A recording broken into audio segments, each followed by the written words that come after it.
Nous, on a quand même un des plus beaux bureaux d'Europe, là, le plus gros méandre d'Europe. Hein. C'est quand même intéressant là, à regarder. Loïc Chamaillou est artisan couvreur spécialisé dans la rénovation du patrimoine.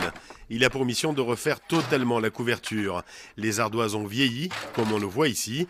Elles sont remplacées par des ardoises de Dourgne, identiques à celles posées récemment sur le clocher. Elles sont bien plus résistantes, mais bien plus difficiles à trouver. Les carrières sont arrêtées depuis longtemps déjà. Et du coup, c'est de la récupération, mais il y a énormément de tri et de calibrage à faire avant le chantier. Au total, 400 mètres carrés sont nécessaires pour couvrir le bâtiment. Le chantier va durer 4 mois et il est régulièrement suivi par des architectes du patrimoine. Donc M. Cadar m'a montré les photos des combles. Oui. Et il y a plein des piles qui posent sur la voûte. Oui. Je dois les relever.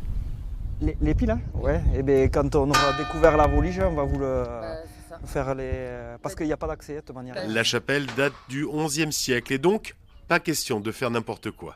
Notre rôle, donc, c'est surtout de la coordination, c'est-à-dire coordonner les interventions des différentes entreprises afin que les chantiers puissent se dérouler au mieux. Donc, il y a quand même des règles à suivre pour ne pas faire pour continuer justement cette tradition, cette conservation du patrimoine dans une continuité. C'est l'association Mato Grosso qui est propriétaire du site.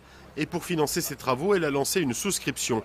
À ce jour, 225 000 € ont été récoltés grâce à la générosité de 400 donateurs. Les donateurs, ils viennent d'un petit peu partout en France. Il y a des très locaux, il y a des donateurs de toutes les grandes villes de France ou tous les petits villages de France, beaucoup de donateurs. Il y a aussi des donateurs étrangers.